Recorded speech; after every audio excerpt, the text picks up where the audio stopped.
Hello my dear students. आज के इस लेक्चर में डिस्कस करने वाले हैं प्रकाश का वर्ण विक्षेपन। देखिए, प्रकाश की वर्ण विक्षेपन जो होती है एक प्रोसेस होती है, एक घटना होती है। तो सबसे पहले ये बात याद रखनी है कि यदि प्रकाश की किरणें प्रिज्म से होकर गुजरती है तो प्रिज्म से गुजरने के बाद प्रकाश की किरणें का विचलन होता है, और यदि वही श्वेत प्रकाश रहा तो अपने 7 रंगों में विभक्त हो जाती है। या तो कह सकते हैं कि यदि प्रकाश की किरणें श्वेत नहीं रहा, यदि लाल रंग की प्रकाश है, नीले रंग की प्रकाश है, हरे रंग की प्रकाश है, तो सिर्फ और सिर्फ उसका विचलन होगा। तो ये याद रखें कि प्रकाश की किरणें जब जो है से प्रिज्म से होकर गुजरती है तो मेन कंडीशन होता है, मेन सिचुएशन होता है प्रकाश की विचलन। और प्रकाश की विचलन ही है यहां पर वर्ण विक्षेपन का कारण।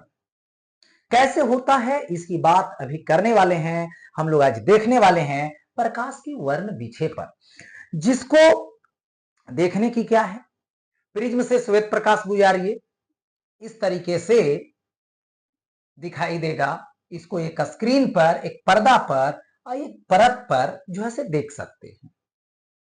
या नहीं तो जब वर्षा हो रही होती है या तो वर्षा होने के जस्ट बाद सूर्य की जो प्रकाश है, जो सूर्य की प्रकाश आ रही है, या तो सूर्य जिस साइड में है उसके विपरीत साइड में देखेंगे कि एक जो है से वक्र की तरह कलर का कलेक्शन बना है। कौन सा कलर? यही सब कलर का कलेक्शन बना है, समूह है, जिसको इंद्रधनुष बोलते हैं, रेनबो बोलते हैं। वो भी क्या है? प्रकाश की वर्ण विक्षेपन का कारण है। जिसमें होता क्या है, प्रिज्म का जब पढ़ाई हो रही थी, प्रिज्म के जब बारे में बता रहे थे, तो प्रिज्म में बताया गया था कि प्रिज्म जो है से एक कांच की त्रिभुजाकार टुकड़ा है, या तो फिर प्रिज्म एक कंसेप्ट है जिसमें क्या होती है, प्रकाश की जो अपवर्तन होती है तो दो सतह से हो रही है, और दोनों सतह कुछ जो है से एंगल पे झुका हुआ हो, समानांतर नहीं हो।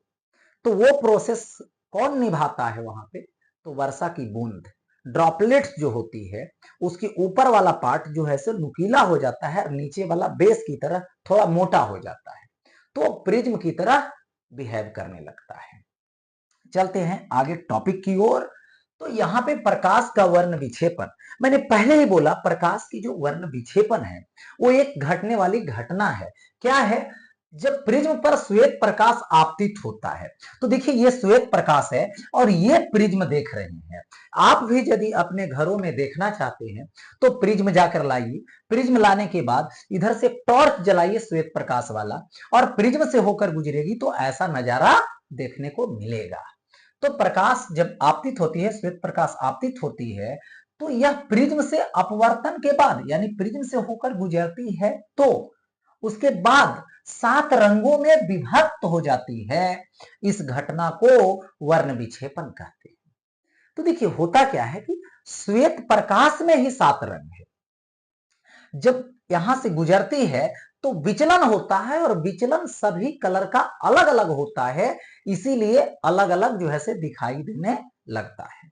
और यही किसी उल्टे प्रिज्म, प्रिज्म को उलट दोगे, ऐसा ही प्रिज्म लो, उलट दो, है ना, और उससे गुजारो, तो यही सभी मिल करके फिर श्वेत प्रकाश बन जाएगा। जिसको कौन बताए? न्यूटन जी बताए। इस फेनोमेना को, इस घटना को कौन बताए? सर आइजक न्यूटन ने बताए। और उन्होंने एक वर्ण चक्र बनाए, मतलब एक जो है से डिस्क टाइप का, मतलब चकती के जैसा गोलाकार लिए, और उससे को 7 बराबर भागों में बांट दिए, और जिस तरह से ये जो है से सीरियल वाई कलर आया है ना, उसी क्रमागत रूप में उसको इक्वल भाग में पेंट कर दिए, और पेंट करने के बाद उसको तेजी से घुमाए तो वे श्वेत दिखने लगा। यानी श्वेत प्रकाश जो है 7 रंगों का कॉम्बिनेशन है, मिलन है, और वही प्रकाश की किरणें जब प्रिज्म से होकर गुजरती है तो 7 रंगों में विभक्त हो जाती है। आते हैं इसमें विचलन क्या फैक्टर करता है, विचलन का क्या रोल है। तो सबसे पहले बता दूं कि अलग अलग प्रकाश की जो किरणें हैं, अलग अलग रंग की जो किरणें हैं प्रकाश की, उसकी तरंगदैर्ध्य अलग अलग होती है। तो इसका जो अपवर्तनांक होगा किसका, प्रिज्म का, तो सभी तरंगदैर्ध्य के लिए अलग अलग होगा, जो किस रूल को फॉलो करेगा, तो यहाँ पे mu is equal to A plus B by lambda का स्क्वायर होता है, जहां पर ये जो है ये क्या है, एक नियतांक है, बी भी एक नियतांक है, बट लेमडा जो है वो वेवलेंथ है। तो इससे क्या देखने को मिला कि यदि लेमडा इंक्रीज करेगा तो म्यू क्या करेगा, डिक्रीज करेगा, और यदि लेमडा यहां पे डिक्रीज करेगा तो म्यू क्या करेगा, इंक्रीज करेगा। ठीक है, इस तरीके से तो यहां तो कंफर्म हो गया कि यहां पे लेमडा जो है वो यदि बड़ा होगा तो उसका अपवर्तनांक छोटा होगा, क्योंकि लेमडा जितना बड़ा होगा उतना म्यू छोटा होगा। तो देखिए यदि हम लाल रंग लेते हैं तो लाल रंग की जो तरंगदैर्ध्य है वो सबसे ज्यादा होता है, और सबसे कौन होता है, सबसे नीचे कौन, बैगनी, तो बैगनी का तरंगदैर्ध्य सबसे कम होता है, इसलिए म्यू आर छोटा होगा किससे, म्यू भी से। अच्छा, अब देखो ये चीजें हो गई। अब यहां से देखिए, यहां से कि जो डेल होता है प्रिज्म से डेविएशन होता है, जो विचलन कोण होता है वो क्या होता है, तो म्यू माइनस 1 होता है और इंटू ए होता है, ये होता है प्रिज्म से विचलन। म्यू क्या है, अपवर्तनांक है, ए क्या है, प्रिज्म का कोण है, कौन सा, इस सतह और इस सतह से अपवर्तन हो रहा है, तो ये दोनों सतह जितना कोण पर झुका होगा यही यहां पर क्या होगा, प्रिज्म का कोण होगा। ठीक है, अब आगे की ओर बढ़ते हैं। देखिए तो यहां पे सबसे पहले मैं बोलूं कि ये जो है सपोज दैट यहां पे प्रिज्म रहा, ये रहा। अब देखिए यहां से श्वेत प्रकाश की किरणें आ रही हैं, ठीक है, आने के बाद देखिए इसको तो जाना चाहिए था ऐसे, ये प्रिज्म का कोण हुआ, बट यहां पे हुआ क्या, विचलन अलग हुआ, तो इस स्क्रीन पर आ गया कि रेड हो गया और नीचे ये सबसे नीचे ये बैगनी हो गया। अब देखिए यहां पर, यहां पे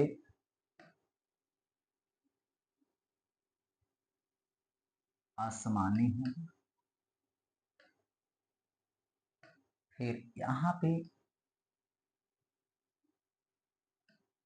ब्लू होगा,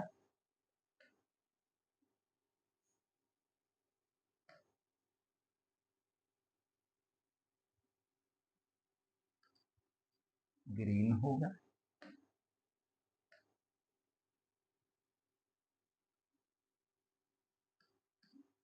येलो होगा,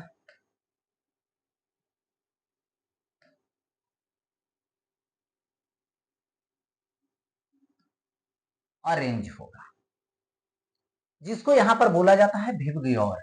यही जो स्क्रीन पर यहां पर कलेक्ट हुआ, ठीक है, इसी को स्पेक्ट्रम कहते हैं, या तो वर्णपट बोलते हैं, इसी को क्या बोलते हैं, वर्णपट बोलते हैं, या तो फिर स्पेक्ट्रम बोलते हैं, जहां पे ये कलेक्शन हुआ सातों कलर का।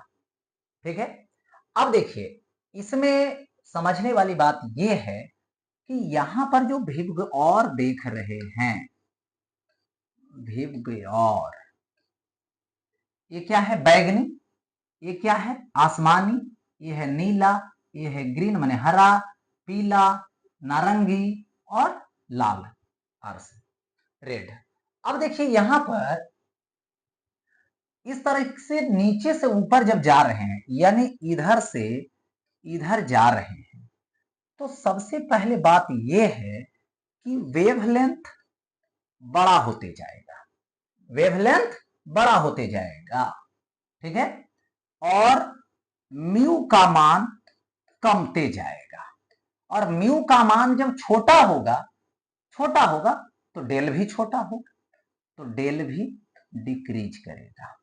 यानी कहने का मतलब हुआ कि जिसका सबसे कम वेवलेंथ होगा, सबसे कम तरंगदैर्ध्य होगा, तो सबसे कम तरंगदैर्ध्य किसका है? बैगनी का है। तो सबसे कम तरंगदैर्ध्य बैगनी का, तो सबसे ज्यादा विचलन, क्योंकि वेवलेंथ देखो ज्यादा होगा तो डेल कम होगा, और वेवलेंथ कम होगा तो डेल ज्यादा होगा, तो सबसे ज्यादा विचलन यहां पर बैगनी का होगा, और सबसे ज्यादा वेवलेंथ, सबसे ज्यादा तरंगदैर्ध्य रेड का, लाल का, तो ज्यादा तरंगदैर्ध्य, तो डेल कम, यानी विचलन कम होगा। हो गया ऐसा? अब देखिए यहां पर बीच में ग्रीन आ रहा है, तो ग्रीन जो हरा जो कलर है उसका तरंगदैर्ध्य ना तो ज्यादा है ना तो कम है, ठीक है, इसलिए वो देखने के लिए योग्य होता है, अच्छा लगता है, क्योंकि वेवलेंथ बहुत ज्यादा है तो दिक्कत, और कम है तो दिक्कत। एक बात। दूसरी बात, ये जो वाई येलो है मतलब पीला, पीला को बोला जाता है माध्य रंग, माध्य रंग। इसका कहने का मतलब हुआ कि सभी का जो तरंगदैर्ध्य आएगा उसका जो औसत निकालेंगे वो पीले रंग के जो तरंगदैर्ध्य है उसके बराबर होगा।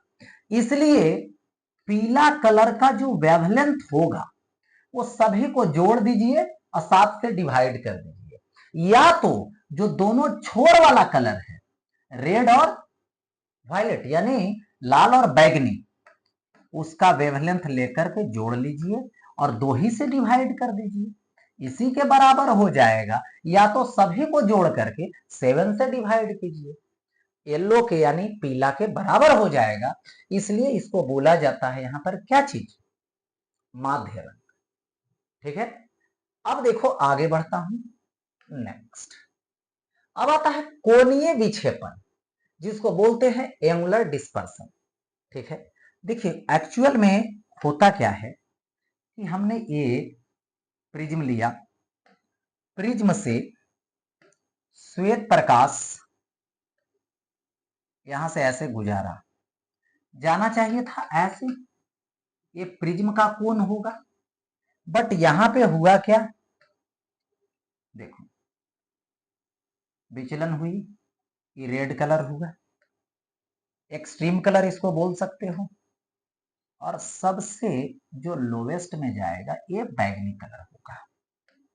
ओके, यहां पे स्क्रीन पर दोनों आ गया,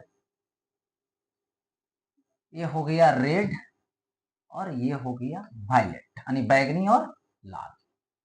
अब यदि इसको डॉट डॉट से ऐसे ज्वाइन करें तो ये हो गया विचलन किसका? रेड का। डॉट डॉट डॉट ऐसे ज्वाइन करें तो ये विचलन हो गया बैगनी का, वायलेट का, और दोनों के बीच ये एंगल बना रखा है थीटा। यदि थीटा नहीं होता, दोनों के बीच 0 होता, तो जितना भी कलर है सब एक ही पर रहा, इसका मतलब श्वेत होता। तो ये जो कोणीय वर्ण विक्षेपण है वो यही दर्शा रहा है थीटा, मतलब बैगनी रंग का विचलन और लाल रंग के विचलन की जो डिफरेंस आएगा, जो अंतर आएगा, उसी को बोला जाता है कोणीय वर्ण विक्षेपण। या तो ऐसे बोल सकते हैं, दोनों छोर वाला कलर है जिसको एक्सट्रीम कलर बोला जाता है, ठीक है, तो दोनों के बीच जो एंगुलर डेविएशन होता है या तो एंगुलर डिस्प्लेसमेंट होता है, कोणीय विस्थापन होता है, उसी को बोला जाता है कोणीय वर्ण विक्षेपण, ठीक है। बैगनी रंग तथा लाल रंग के विचलन कोणों के अंतर को कोणीय विक्षेपण कहते हैं। तो यहां से बैगनी रंग का लीजिए, तो डेल का जो फॉर्मूला होता है विचलन का वो म्यू, यानी म्यू भी हो जाएगा -1 इंटू ए हो जाएगा। ये बैगनी रंग की बात हो गई। यदि मैं लाल रंग की लूं तो डेल आर आएगा, तो म्यू आर -1 होगा और इंटू क्या आएगा, ए आएगा।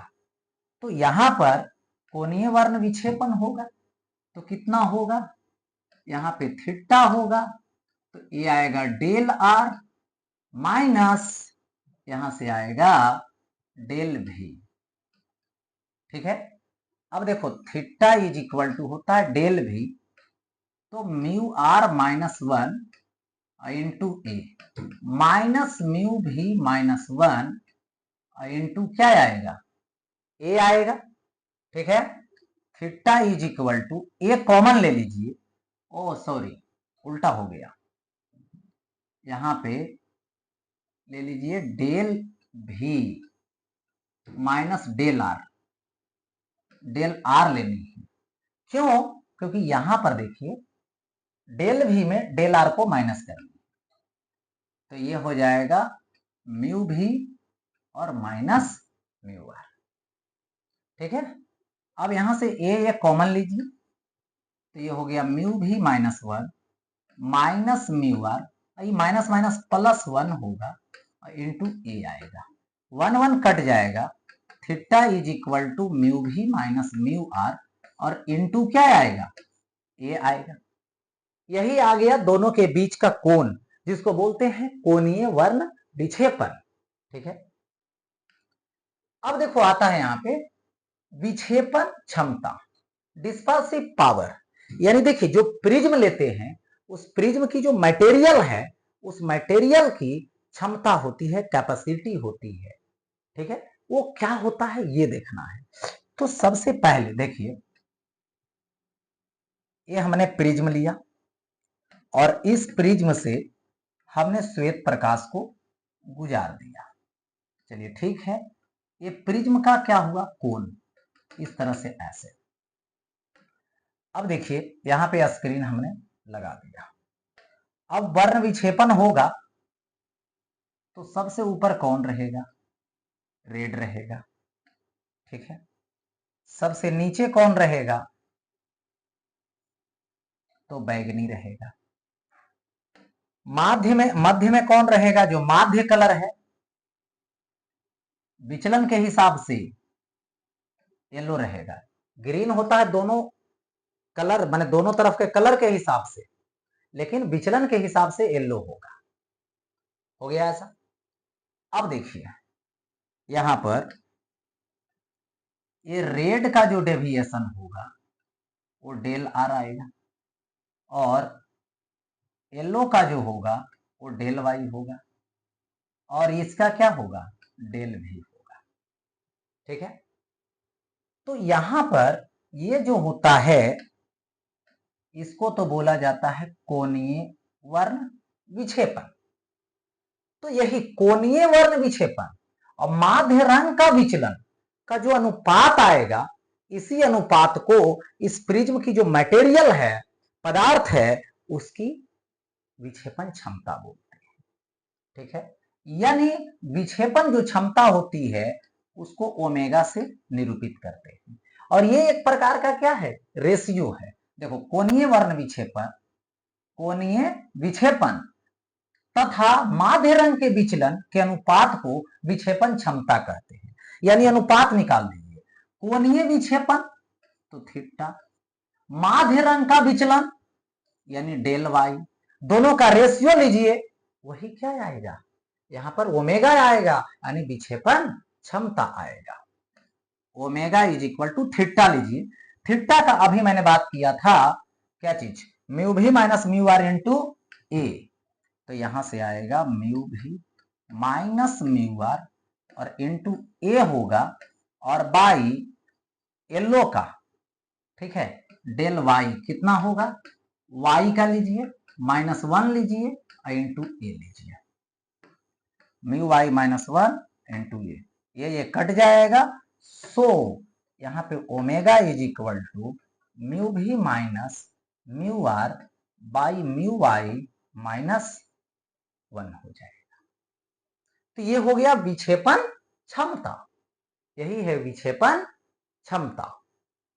ओके, तो इस तरह से ये टॉपिक एंड होती है। फिर मिलते हैं नेक्स्ट टॉपिक में।